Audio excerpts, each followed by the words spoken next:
Story Corner, a special edition. Presented by Jennifer. A very tricky recipe, a Halloween mystery.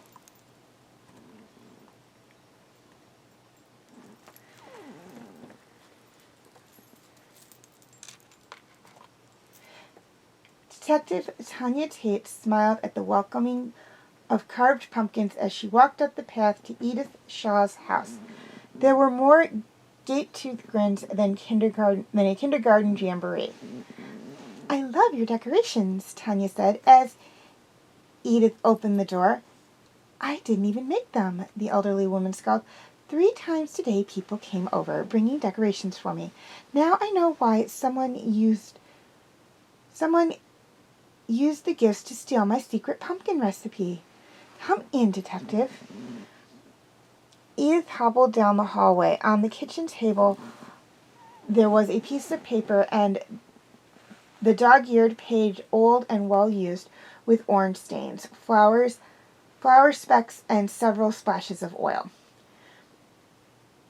"Before you say a word, Detective, don't say it's not stolen. It's right here.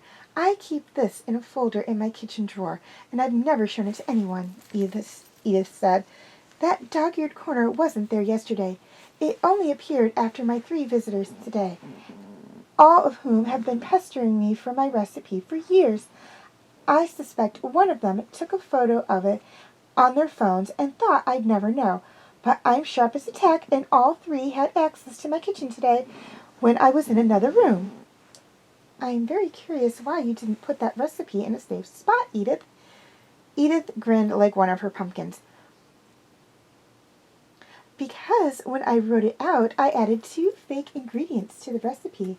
That way, if someone ever stole it, they wouldn't be able to replicate my pumpkin pie. I know my recipe is safe, but I need you to tell me who did this so I know not to bequeath them the real recipe in my will. They don't deserve it." Edith gave her the names and addresses of the 3 visitors.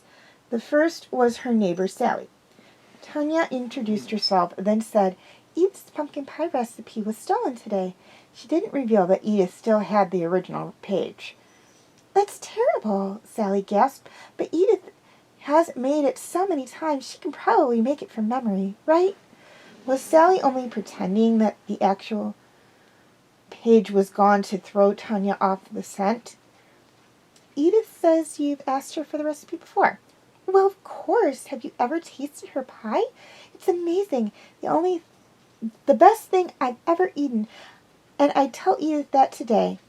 Can I see the photos on your phone, please?" Sally looked startled, then held her phone out. "Sure, I've got nothing to hide." There wasn't any photos of Edith's recipe, so Tanya headed to see Edith's brother, Anthony, just across town. "Stolen?" Anthony looked aghast. "Well, it doesn't surprise me. She should have shared that recipe with me years ago. A friend of mine from a food manufacturing company tasted it once, and he said he paid big bucks for it. But Edith turned his offer down. Crazy, if you ask me." But if you had the recipe, you'd sell it to them yourself, correct?" "If I had it. I don't." "Can I see the photos on your phone, please?" "Not sure why you need to, but okay," he said, clearly frazzled. But again, there was no sign of the recipe in his photographs. The third person Tanya visited was Edith's granddaughter, Ruby. "Stolen? Poor Grammy Edith. Is she okay? She must be so upset." "She's holding up okay, but she mentioned you've been after her recipe for years." "If you've ever tasted it, you'd be after it too, Detective," Ruby said. "But it wasn't me. I've never touched that dirty page. Gross." "May I see your phone?" "Just to check on something." Ruby didn't have any photos either, of course. Tanya figured the culprit had already made a copy and deleted the evidence. But it didn't matter. She knew who'd stolen the recipe.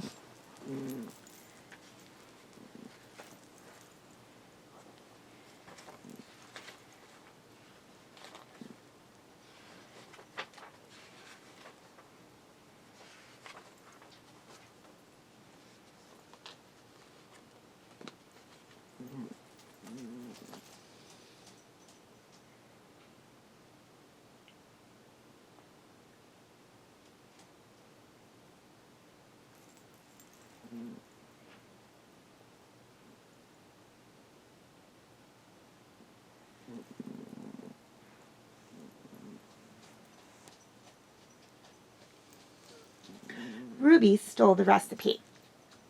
When questioned by the police, she was the only person to mention how dirty the page was, a fact only the culprit would have known. When pressed, Ruby admitted to having stolen the recipe for the sheer love of the pie. Confronted with her granddaughter's passion, Edith agreed to finally share her secret recipe.